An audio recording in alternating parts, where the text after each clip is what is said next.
사람이라는 것은 뭐 좋든 나쁘든 이렇게 습관적인 게 있어서 이렇게 모이는 것도 이렇게 안 모이다 보면 나중에는 안 모이는 게 더 편한 것 같거든요.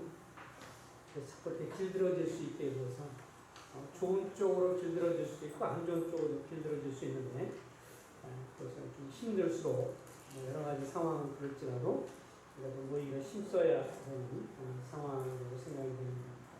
한 2월 말쯤 정도에 저희들이 이제 수요 모임을 못 갖게 되면서 거의 3개월이 넘었는데 그때 당시에 수요일날은 이제 민수기서를 살펴보다가 중지가 됐습니다. 민수기 13장 14장에 보면 이스라엘 백성들이 이제 이 가데스 바네아에 가서 특별히 이제 탐지를 하게 되고 그 가나안 땅이 어떠한지를 다 살펴보게 되면서 여호수아와 갈렙은 믿음으로 가자라고 했지만 나머지는 이제 불평하고 원망하면서 그것으로 인해서 저들이 40년간 징계를 받게 되어서 방황을 이제 시작을 하게 됐는데 이제 그러고 나서 얼마 안 있어서 민수기서 16장에 보면 또 불미스러운 기록이 나옵니다. 지도자에 대한 고라 일당의 도전에 관해서 16장을 좀 풀어서 같이 한번 살펴보도록 하겠습니다. 민수기서 16장 1절부터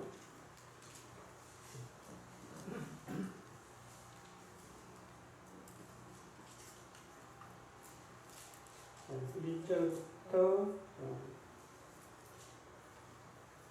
10절까지 11절까지입니다. 교독을 좀 하겠습니다. 형제님들 한 절, 자매님들 한 절 교독합니다. 레위 증손 고아세 손자 이스라엘의 아들 고라와 루벤 자손의 엘리압의 아들 다단과 아비람과 벨렛의 아들 온이 당을 짓고 이스라엘 자손 총회에서 회당을 자 곧 회중 가운데에서 이름 있는 지휘관 250명과 함께 일어나서 모세를 거스르니라. 그들이 모여서 모세와 아론을 거슬러 그들에게 이르되 너희가 분수에 지나도다.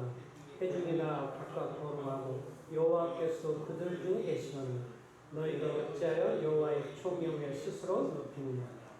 모세가 듣고 엎드렸다가 돌아와 내 모든 무리에게 말하이르되 아침에 여호와께서 자기에게 속한 자가 누구인지 거룩한 자가 누구인지 보이시고 그 사람을 자기에게 가까이 나오게 하시되 곧 그가 택하신 자를 자기에게 가까이 나오게 하시니 이렇게 하라. 너 돌아와 내 모든 강렬을 감사하게 하시라. 내 여호와 앞에서 그 향유에 불을 담고 그 위에 향을 두라. 그때 여호와께서 택하신 자는 거룩하게 되리라. 대의 자손들아 너희가 너무 분수에 드느니라. 모세가 또 고라에게 이르되 너희 대의 자손들아 들으라. 이스라엘 하나님 이스라엘의 회중에게 너희를 구별하여 자기에게 가까이 하옵소서. 여호와의 성막에서 봉사하게 하시니 회중 앞에 서서 그들을 대신하여 섬기게 하시니 너희에게 작은 일이겠느냐. 하나님이 너와 내 모든 무리에 계셔서 너와 함께 가까이 오게 하셨으므로 너희가 오히려 제사장의 직분을 구하냐. 이를 위하여 너와 너의 무리가 다 아론 여호와를 거스르는도다. 아론이 어떤 사람이기에 너희가 그를 원망하느냐. 이제 고라와 아마 가장 이스라엘 역사 가운데서 이렇게 상당한 무리가 아론과 모세의 지도력에 도전하는 경우는 상당히 드문 경우인데 어쨌든 이 고라가 주도가 되어서 이런 지도력에 대한 도전이 있습니다. 성경을 살펴보면요. 출애굽기 6장 16절 이하에 보면 고라는 모세와 아론의 사촌지간입니다. 그러니까 모세와 아론하고 전혀 이렇게 거리가 없거나 이런 경우가 아니고요. 모세와 아론의 사촌지간이죠. 어쨌든 고라는 레위인으로서 성막에서 봉사하는 특권을 가졌고 10절에서 모세가 언급한 것처럼 근데 이제 고라는 다단과 아비람 온과 함께 대부분 이들이 이제 레위 사람들인데 한 250명을 이제 규합을 해서 하나님이 세운 지도력을 시기하고 태양을 하게 됩니다. 전반적인 상황을 보면 이제 고라와 그의 추종자들은 아론을 좀 거부했던 것 같고요. 다단과 아비람, 온, 모세의 선지자로서 모세의 권위를 도전을 한 것 같습니다. 나중에 보면 온이 몇 부분 앞부분은 언급이 되는데 뒤에 심판받을 때는 없는 거로 봐서 맨 처음에는 이제 이 앞에 함께 반역의 무게에 끼었다가 뒤에는 빠진 것 같아요. 어쨌든 이들이 하는 말은 3절에 나옵니다. 당신들이 분수가 지나쳤다. 분수가 지나보다. 회중이 다 각각 거룩하고 여호와께서 그들 중에 계시는데 너희가 어찌하여서 여호와의 모든 그 회중 무리 가운데서 스스로 높이느냐, 이렇게 이제 모세와 아론에게 이들이 함께 모여서 250여 명이 넘는 무리가 한꺼번에 모세와 아론에게 와서 이제 도전을 한 겁니다. 그래서 이런 부분을 보면서 지도력에 관한 것들을 한번 잠깐 생각을 해보겠습니다. 어쨌든 이 사람들이 모세와 아론을 향해서 이스라엘 백성들이 와서 이제 도전하는 것은 너무 모세와 아론이 절대적인 권력을 가졌다, 이렇게 지금 비판을 하고 있는 거고요. 그러면서 하는 말이 이제 그 이스라엘 백성들 다 각각 거룩하고 하나님도 함께 하시는데 왜 스스로 높이느냐, 그러면서 민주주의적인 어떤 지도력을 받아들일 것을 주장한 것을 보게 되죠. 지도력에 있어서 치우친 두 견해를 한번 살펴보겠습니다. 하나는 이제 민주주의적인 이제 지도력이에요. 지금 모세와 아론을 향해서 이스라엘 백성들이 주장한 것이죠. 뭐 오늘날로 말하면 이제 민주주의 제도를 이렇게 벌써 이때부터 이제 사람들 마음 가운데 나타난 것이라고 하는데, 당신들이 스스로 높인 거 아니냐. 대다수의 어떤 그 다수의 원칙에 따라서 대다수의 의견을 따라서 하자, 이렇게 이제 제안을 한 겁니다. 어쨌든 이 민주주의적인 지도력이 갖고 있는 장점은 있습니다. 왜냐하면 이제 교회사적으로 보면 중세 시대에 특별히 이 가톨릭 교회에서의 이 권한, 지도자의 권한은 너무 막강했죠. 교황이라든지. 교회 역사적으로 보면 주님이 돌아가시고 나서 이제 거의 한 300년 채 안 돼서 다른 지역에다 곳곳에 이제 이렇게 장로들이 세워졌고 지역교회가 있었는데, 특별히 그 가운데서 이제 로마의 이제 이 감독 혹은 장로가 한 300년 경쯤에 그렇게 말을 합니다. 자신이 더 다른 사람들보다 탁월한 장로요 감독이다, 이렇게 이야기를 하면서 서서히 1인 특별한 어떤 그 위치를 주장을 하면서 이제 이때부터 서서히 교황 권한이 이제 생기게 되죠. 교회사적으로 보면. 그래서 자기 이름을 이제 무죄하다, 죄가 없다고 해서 이노센트, 이렇게 해서 이노센트 1세, 2세 이렇게 하면서 무죄한 자기를 강조하는 거예요. 말도 안 되는, 이러면서 교황 권한을 이제 엄청 높이기 시작을 하죠. 처음에는 복수장로제가 유지가 됐던 건데, 시간이 지나면서 이제 한 300년 경부터 이제 이 로마 감독이 자기를 높이기 시작하면서 이제 이 결국은 독자적인 성향의 지도력이 이제 나오기 시작을 합니다. 그러면서 나중에 교회사를 보면 이 교황의 권한이 어디까지 올라가냐면 유럽 지역을 이제 보면 어쨌든 유럽이니까요. 유럽부터 시작해서 주변에 계속 이것이 확장이 되면서 유럽의 각 나라의 왕들과 싸우게 되죠. 그러면서 나중에는 교황이 왕들보다 권한이 더 세웁니다. 그러니까 이제 결국은 왕들을 막 통치하게 되고, 교황이 나중에는 이제 그러니까 왕들이 가만히 있겠어요? 왕들이 또 귀합을 해서 교황의 권한을 대적합니다. 그래서 계속 중세 시대에 보면 계속 막 프랑스부터 그 유럽 지역들이 프랑스부터 스페인부터 해서 그런 나라들이 계속해서 권력 다툼이에요. 교황하고 자기 지역의 왕들과의 싸움들이 많고, 그러면서 왕이 이제 교황이 자기 밑에 추경을 세우고 추기경 밑에 이제 이 신부를 세우고 이렇게 되면서 그 권력이 너무도 막강했습니다. 그러면서 엄청나게 이제 교회가 부패를 하기 시작을 하고 성경에 대해서도 멀어지게 되고, 사람들은 그 절대 부패, 권력 속에서 부패하게 되면서 온갖 기독교에 좋지 않은 참상이 나타나고 신앙을 갖고 있는 개인적으로 신앙 가진 사람을 탄압하고 마녀 사냥으로 많은 사람들을 죽이고 살해하고 그런 악행들이 벌어지게 됐습니다. 근데 이제 민주적인 어떤 지도력은 이런 걸 방지할 수 있다는 측면의 장점은 있죠.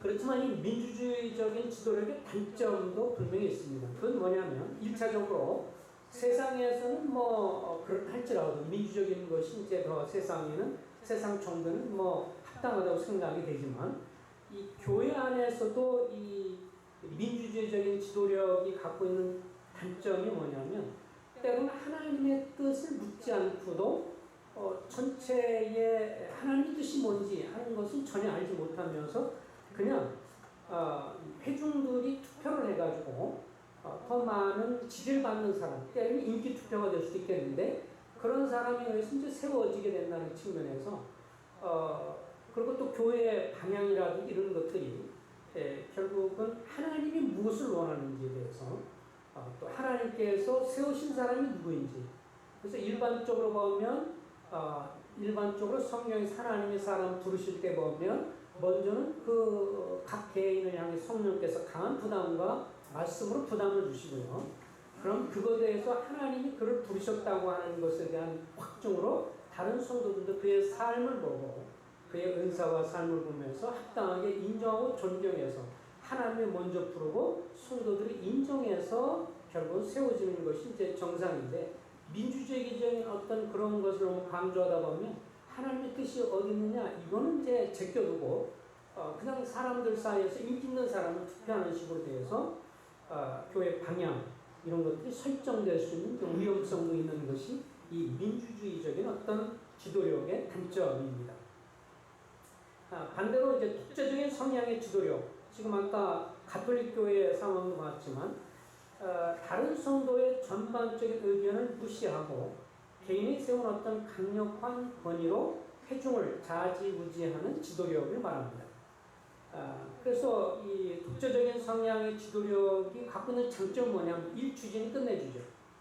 지금도 대부분의 많은 일반 교회들, 장로교회가 됐던 많은 교회가 이제 담임 목사제를 주어서 그분이 결정하면 추진력은 그래서 엄청나게 빠릅니다. 목사님 하자 그러면 그냥 되는 거죠. 어떤 반대도 말하기 어려운 상황이고 추진력을 갖게 됩니다. 물론 이제 그 목사들도 좀 달라요. 자기가 개척해서 한 게는 목사 권한이 굉장히 세고 이미 장로나 기존 당회가 형성이 돼서 초빙해서 목사를 불러올 때는 목사의 권한을 이렇게 쓰지 못합니다. 그래서 당에서 목사를 쫓아내기도 하고 이런 실제로 지금도 그런 일이 일어나는데 어쨌든 일사불란하게 일이 될 수 있는 그런 장점을 가지고 있어요. 그런데 이제 독재적인 성향의 지도력의 단점이 뭐냐면 성도들과 연합이 되지 않습니다. 성도들과 마음을 함께 일치가 될 사기보다는 그냥 앞에 어떤 강력한 지도자가 있는 쫙 밀고 나가니까 다른 성도들은 어떤 상태가 되죠? 수수방관하는 방관자들이에요. 잘해보세요. 이런 식이 되죠. 알아서 해보세요. 이러면서 협력을 하지 않으려고 하는 이런 단점을 또 갖게 된다는 면에서 이런 성향의 단점이 있습니다. 그렇다면 성경에서 말하는 것은 뭐냐? 이렇게 독재적인 어떤 그것도 아니고요. 민주주의적인 것도 아니고 성경적인 지도력은 무엇이냐? 첫 번째는 하나님께 위임받아서 하나님이 세우셔서 본으로 성도를 이끄는 지도자가 성경적인 지도자입니다. 자, 제일 먼저 민주적인 성향은 누구 뜻을 살피잖아요? 하나님이 무엇을 원하시는지 각 지역계로 온다면 하나님께서 지역계를 향한 뜻이 무엇인지 이거를 기도하면서 주의 뜻을 살피지 않고 그냥 대다수의 의견을 물어보는 거라면 성경적인 지도력은 먼저 하나님이 세우신 사람을 찾는 것이고 기도하면서 하나님이 누가 세웠는가를 보는 겁니다. 그래서 그것을 볼 때 만장일치하기는 어려워요. 하나님 어떤 사람을 세우는가를 만장일치로 보기는 어렵지만 대다수의 성도님 마음 가운데 이분이 주님이 세우신 사람이다 라고 하는 마음의 감동과 그런 소원을 갖고 있다면 뭐 주님이 세운 것을 볼 수 있겠죠. 그래서 먼저 하나님께 위임받아서 그러면서 언행이나 말이나 행동에 있어서 본에 대해서 성도를 이끌어가는 지도자가 성경적인 지도자입니다. 오늘 사실 가만히 보면 여기에 모세와 아론 그런 사람이었습니다. 고려 일당이 그들을 향해서 공격을 하고 당신은 왜 스스로 총에 높이느냐 이러면서 반박을 하고 비난을 했지만 사실 상당수 당시에 생각해 보세요.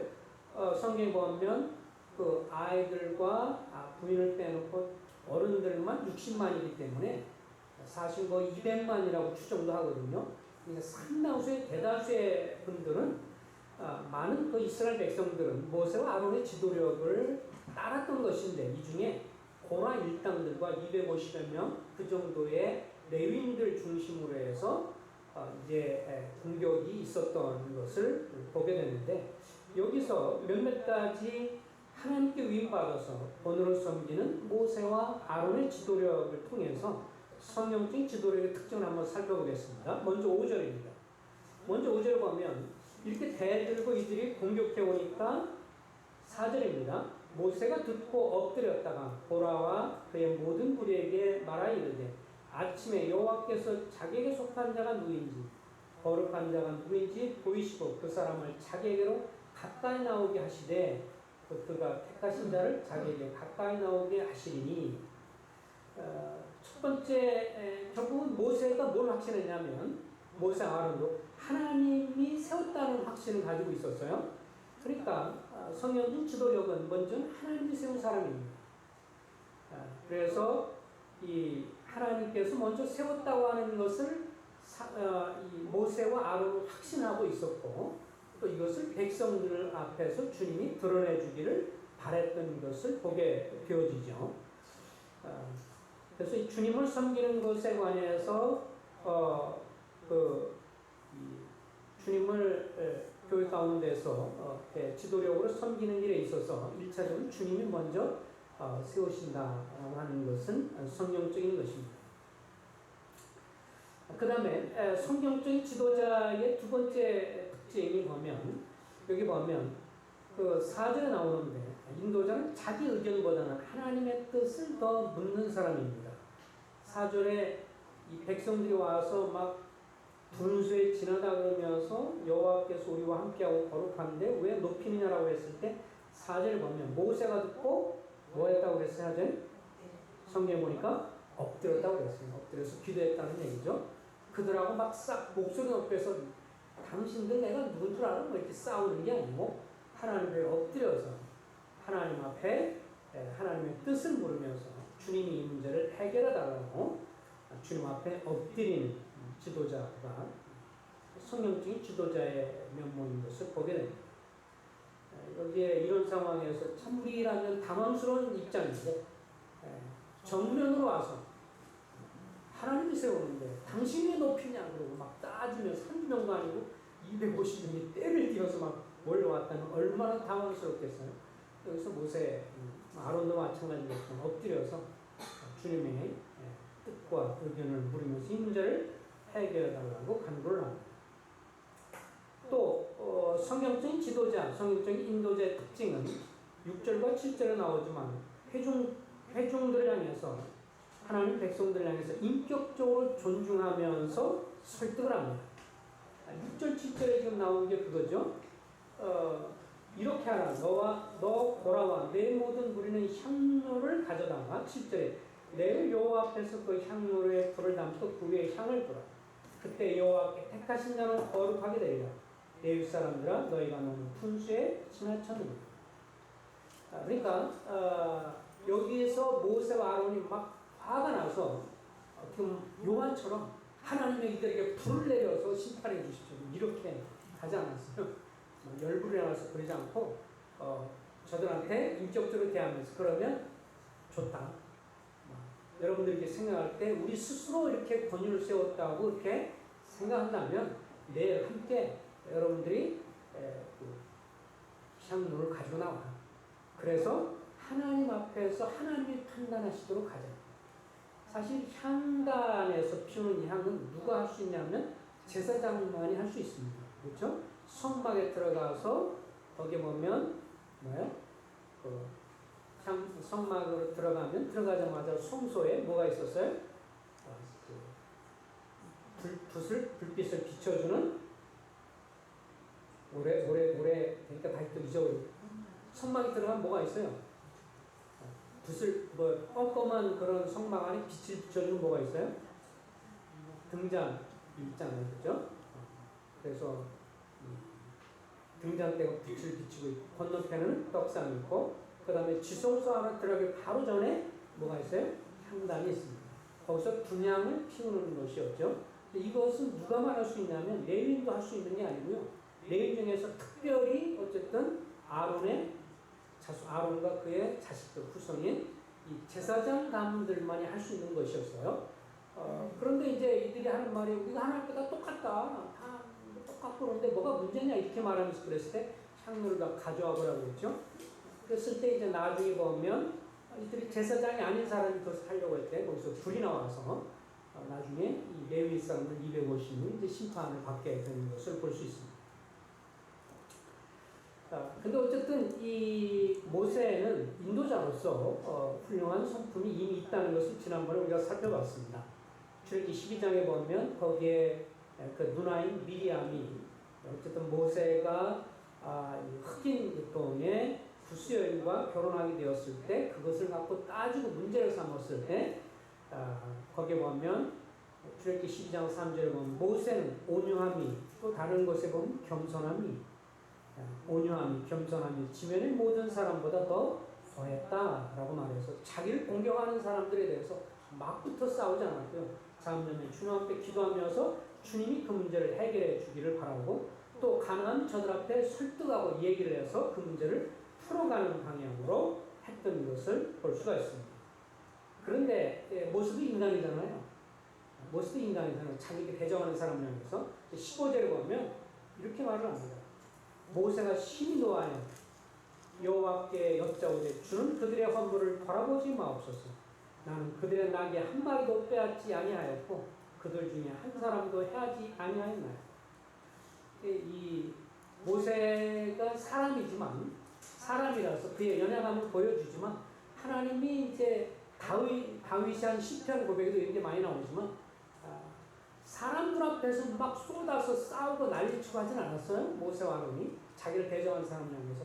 그런데 누구 앞에 나가서 화를 내면서 기도했어요? 하나님 앞에 나가서 주여 억울합니다. 주여 나를 이렇게 저 사람들이 생각하더니 억울합니다. 저들이 드리는 예배 이거 받지 마세요. 예, 우리도 그렇게 하는 것이 좋습니다. 만약 우리가 억울하게 당한다. 억울하게 자기가 비난을 당하는 것 같고 억울하고 힘들고 그러면 사람과 더불어 싸우게 되면 이건 뭐 난장판이 되는 것 같으니까요. 오히려 사람들 앞에서는 잠잠히 계시고 하나님 앞에서 그렇게 쏟아놓으셔도 좋습니다. 하나님은 공평하신 하나님 앞에 소원하는 거니까 하나님 편은 기도 못할 게 없잖아요. 아무도 없는 상태에서 주님 누가 아무개가 마음에 안 드는데 정 마음에 안 드는 주님 한번 손 좀 봐주세요. 저는 그렇게 기도할 수 있다고 봅니다. 다윗도 그렇게 기도했어요. 그리고 모세도 기도해요. 근데 그들 앞에서 그렇게 하지 않았죠. 사람들 앞에서 그렇게 하지 않았습니다. 하나님 앞에 나와서 그렇게 자기의 그런 것을 토해냈습니다. 그리고 15절 아까 본 것처럼 인도자는 회중을 사랑으로 섬기는 사람이었죠. 사리사욕을 위해서 어떤 것을 취하지 않았다 이렇게 고백을 했습니다. 백성들한테 내가 어떤 걸 빼앗지도 않고 나귀 새끼 한 마리도 내가 받지 않았습니다. 빼앗지 않았습니다. 그리고 20절과 22절 보면 하나님 저들을 이제 심판하시겠다고 그럴 때 중보기도 합니다. 21절에 너무 하나님이 그들의 그런 모습 보면서 이 회중에게서 떠나라.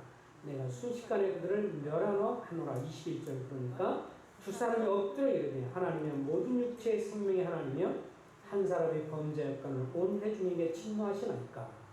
그러면서 중보기도 하면서 백성들을 위해 기도했던 것으로 봅니다. 인도자는 회중들을 위해 중보기도하는 사람이었습니다. 그러니까 성경적인 지도자의 특징은 뭐예요? 하나님께 위임받았고 그리고 본으로서 성도를 이끌어가는 사람이었죠. 하나님께 세워졌고 그리고 사람의 의견보다 하나님의 뜻을 물었고 인격적으로 성도를 대하며 설득을 했고 또 그들을 사랑으로 섬기면서 중보기도하는 사람이 성경적인 인도자인 것을 보게 됩니다. 어쨌든 이렇게 하나님 세운 지도자에 대한 도전 결과는 뭐였어요? 31절 이하에 보면 나옵니다. 31절에 보면 그가 이 모든 말을 마치자마자 그들이 섰던 땅바닥이 갈라지며 땅이 그 입을 열어 그들과 그들의 집과 고락에 속한 모든 사람과 그들의 재물을 삼키며 그들과 그의 모든 재물을 다 산채로 수월에 빠지며 땅이 그 위에 덮이니 그들이 해중 가운데 망하니라. 지진이 일어나서 이들을 다 죽게 했던 것을 보게 됩니다. 그런데 한 가지 참 특이한 게 있어요. 그건 뭐냐면요. 지금 주동자가 누구였어요? 고라였죠. 근데 여러분들이 시편에 보면 고라 자손의 시가 많이 나와요. 근데 여기 보면 고라를 그 식구들이 막 죽었는데 그럼 나중에 뭐냐라고 하는데 나중에 여러분들이 성경 살펴보면요. 26장을 잠깐 보겠습니다. 민수기 26장에 보면 이런 표현이 나와요. 하나님이 10절에 26장 10절에 땅이 그 입을 벌려서 그 무리와 고라를 삼키매 그들이 죽었고 당시에 불이 250명을 삼켜 징표가 되었으나 11절 읽어보겠습니다. 시작. 고라의 아들들은 죽지 아니하였더라. 예. 참 이게 특이한데요. 나중에 여러분들이 개인적으로 역대상 6장 22절 23절에 보면 이 이름이 나옵니다. 고라의 세 아들 아실, 엘가나, 에디아사 이름이 나오는데 이들은 죽지 않았어요. 그래서 전반적인 상황을 우리가 보고 추론할 수 있는 것은 아버지는 이렇게 고라는 이 모세와 아론에 대해서 막 지도력을 반대하면서 적극적으로 공격을 했지만 아들들은 그렇게 적극적으로 참여하지 않은 것 같아요. 그리고 아버지가 하니까 어쩔 수 없지만 이들의 마음에 그런 것들이 없었던 것 같아요. 하나님은 그것을 은혜를 베풀어 주십니다.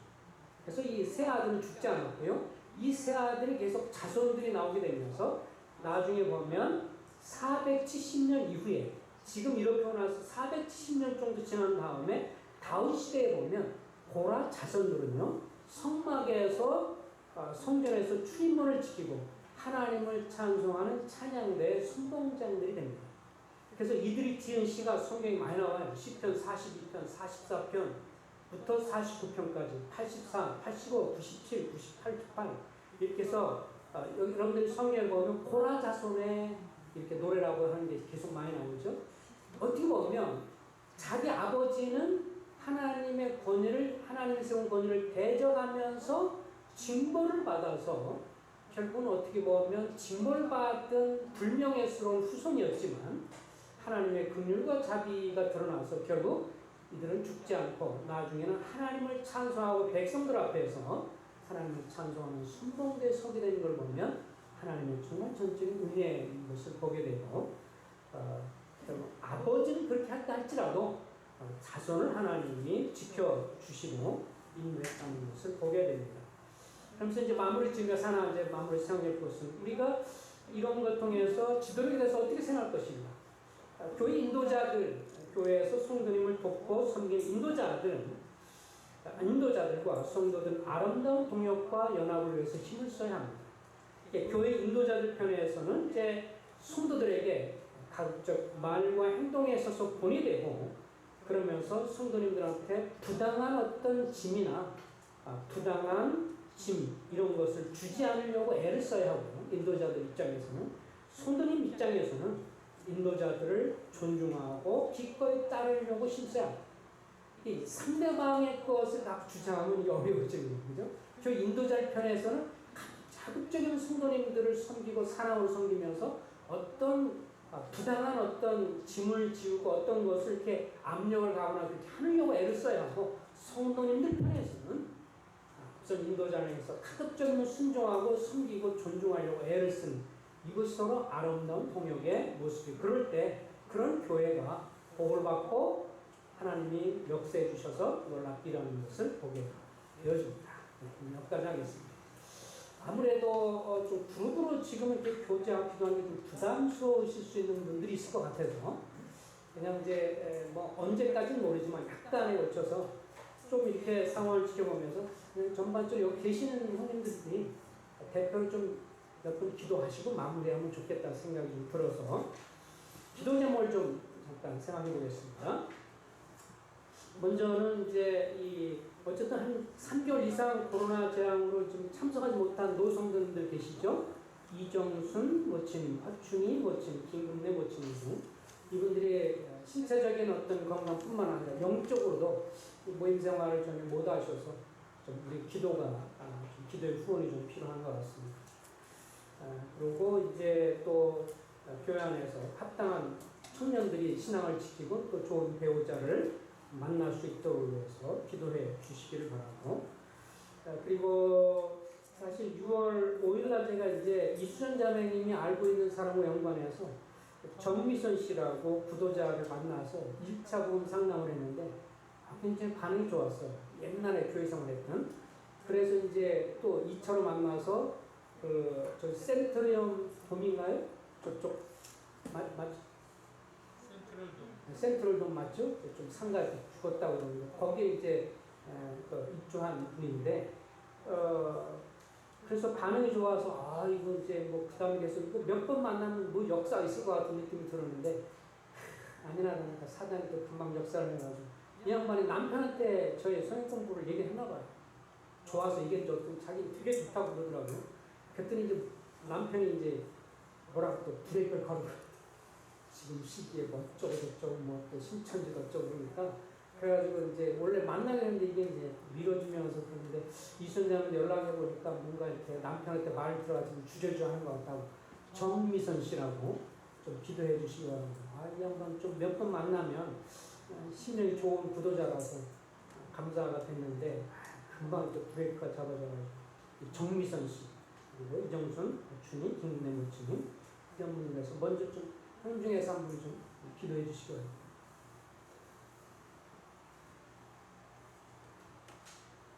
뒤에 마이크 있어요? 손 마이크 있습니다.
아버지 하나님,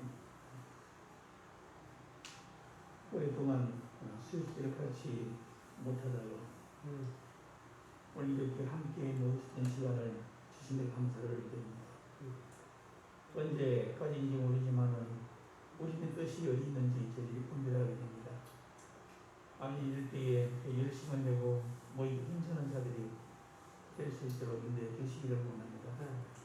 이 만세의 교회 참상이 온전히 드러남으로 말미암아 믿지 않는 자들 가운데 이 교회가 우뚝서게 도와주시고 우리 성도들이 매진하며 주님 앞에 열심히 모이는 귀하게 섬기는 우리 성도 될 수 있도록 인도해 주시기를 간절히 원합니다.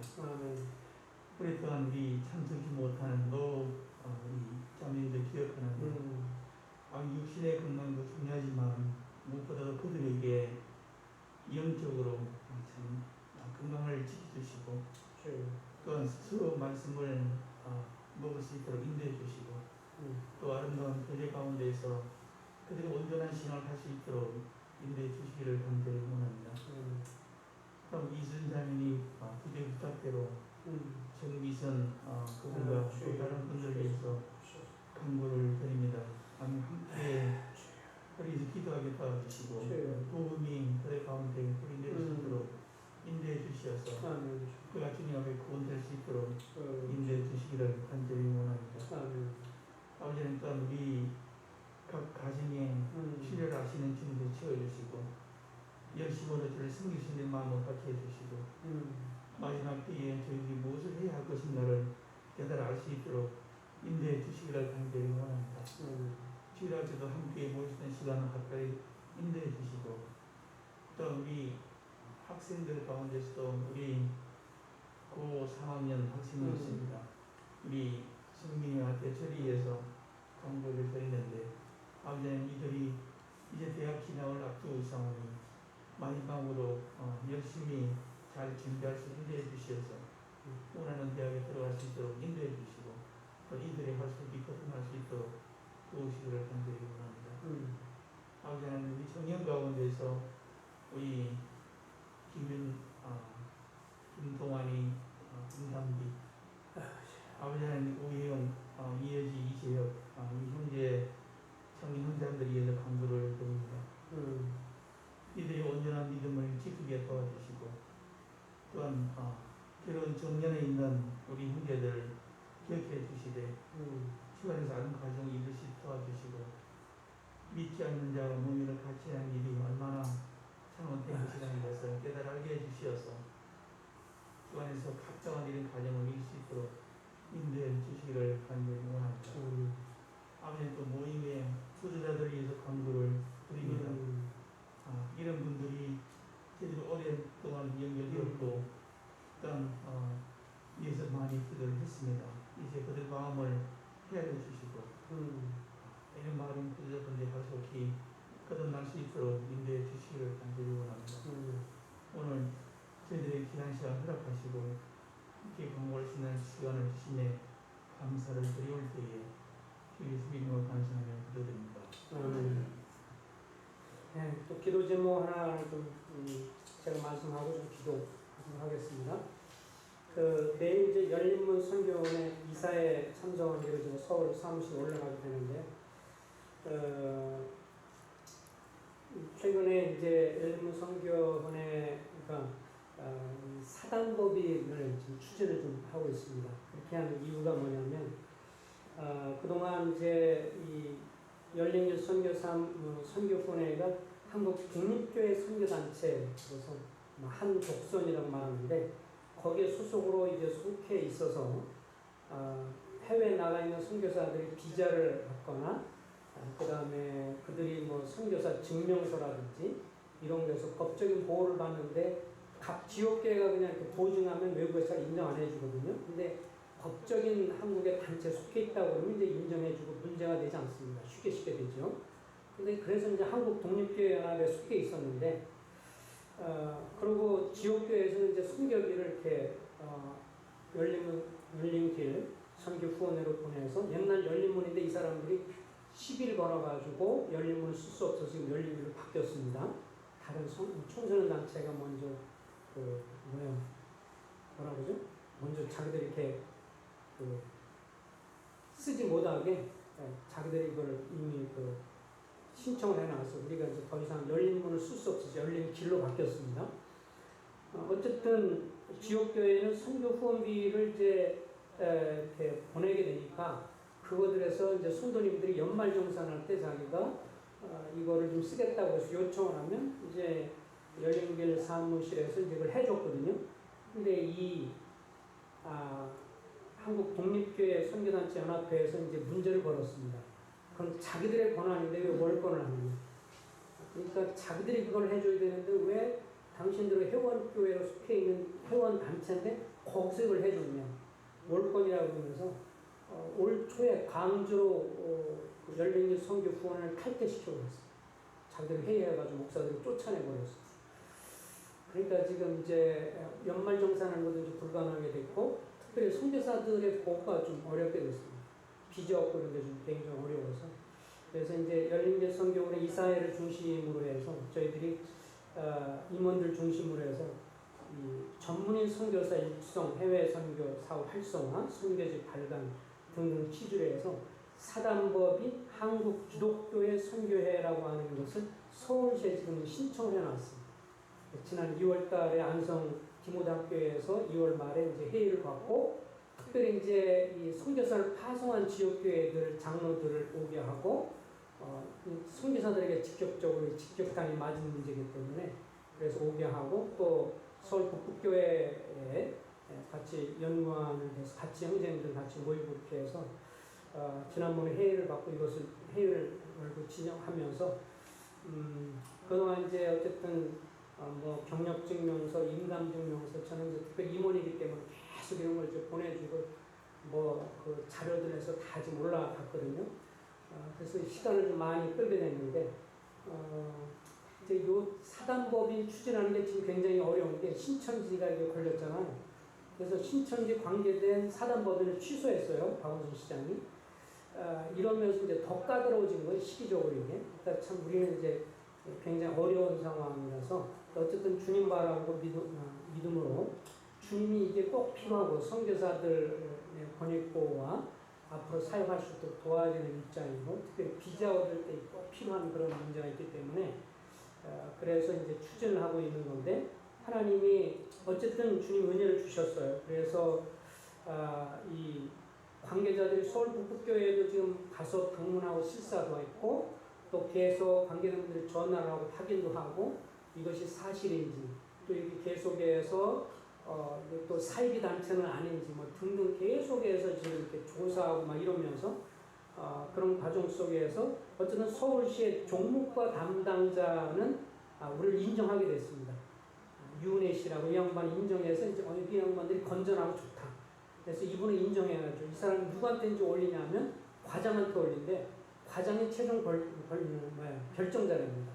그래서 과장한테 올라가서 과장이 승인하면 이제 되는 건데 그래서 지난주에 딱 나올 줄 알았을 때 또 이 양반이 이제 뭐라고 요청했냐면 이런 것들에 대해서 뭐 그 사무실을 이제 사단법인 사무실을 서울 북부에서 좀 내주는 것으로 얘기됐거든요. 그래서 거기서 이렇게 다 꾸미기도 하고 그 사무실을 내줘서 갈게. 근데 그것도 이제 쉽게 말하면 장로 혼자 하는 게 아니라 전체적인 장로에 합의됐다고 하는 서류를 다시 제출해라. 나중에 과장이 이 문제를 만약에 문제 삼아서 한 사람이 결정했다 그러면 또 빠꾸 당할 수 있고 당신들 어려우니까 오히려 이것을 정확하게 하자. 그래가지고 그것을 지금 서류 작성해서 다시 밀고 해서 어쨌든 조만간에 이제 결정이 돼요. 이제 과장이 결정에 따라서 우리가 사단법인의 허락을 맡을 수 있고 아니면 취소될 수도 있습니다. 근데 이게 돼야 이제 사실 우리 한국의 모임에서 선교하는 일에 있어서 굉장히 중요한 일이기 때문에 정말 이게 하나님이 하게 된 기적인 거라고 생각해요. 왜냐하면 사단법을 잘 안 내주거든요. 엄청 까다로운데 주의 은혜로 지금까지 진행이 된 건데 막판 이제 고지가 남았어요. 과장이 마음에 감동이 돼서 오케이 사인하면 이제 되는 거예요. 그래서 이게 마지막 남은 과정이기 때문에 이게 기도가 좀 필요해서 그동안은 그냥 뭐 운영님한테 얘기하고 있지만 전체적으로 놓고 기도 한번 하겠습니다. 기도하겠습니다. 자비하신 아버지 하나님, 이번에 사단법인 한국 기독교회 선교회를 추진하는 것을 주님이 아십니다. 이것이 단순히 그저 개인적으로 저들의 유익을 위한 것이 아니라 한국 모임을 사랑하셔서 전 세계 복음을 들고 나가서 복음을 증거하는 선교사역하는 가정들에게 절대적으로 필요하고 저들의 법적 보호와 그리고 비자를 얻는 데 있어서 그리고 우리 지역교회들도 상당히 유익을 사단법인이 되면 상당히 유익을 저들이 얻을 것임을 알고 있기 때문에 저들이 가짜 사이비단체가 아니라 정직하게 하나님 말씀을 전하는 사람들이 복음과 선교에 힘쓰는 자인 것을 주님이 아시옵나이다. 하나님께서 은혜를 베풀어 주셔서 이제 조만간에 최종적으로 과장 앞에 이 모든 저들의 서류, 관계된 서류들에 다 올라가서 최종 결정만 내려놓고 있는데 하나님이여 바라기는 주의 은혜로 이것이 승낙이 될 수 있게 해주셔서 하나님께서 행하신 일을 우리가 주님을 찬송하고 또 많은 유익을 누리고 선교 활성화될 수 있는 또 일이 될 수 있도록 하나님의 은혜 베풀어 주시기를 간절히 소원을 드립니다. 하나님께서 앞서행하시고 인도하셔서 관계된 여러 지역교회에서 그리고 특별히 선교를 파송한 지역교회들이 같이 기도하는 줄로 믿사오니 축복해 주시고 인도해 주셔서 이것이 함께 주의 은혜로 말미암아 선한 결실을 이룰 수 있도록 자비를 베풀어 주셔서 최종적인 허가를 받을 수 있도록 인도해 주시옵소서. 특별히 과장의 마음을 움직여 주셔서 승낙할 수 있게 해주셔서 주의 이름을 위해 선하게 쓰임받는 그런 일을 볼 수 있도록 자비 베풀어 주시길 간절히 소원을 드립니다. 거룩하신 주님의 은혜에 소비들의 의탁하오니 지금까지 주관하시고 앞서 행하신 주님 끝까지 이루어주시기를 간절히 소원을 드려올 때 예수 그리스도 이름으로 타하며 기도하옵나이다. 아멘. 네, 오늘 그럼 여기까지 오늘 하고 어쨌든 형님들은 마음에 생각하셔서 언제가 될지 모르지만 한동안 이렇게 수요일날 모임 끝나고 같이 기도하는 걸 생각하시면서 이렇게 다음에는 마이크 갖고 기도를 하시면서 진행을 좀 하는 방향으로 한동안 하다가 더 좋아지면 그때는 분반으로 기도하도록 하겠습니다. 네, 감사합니다.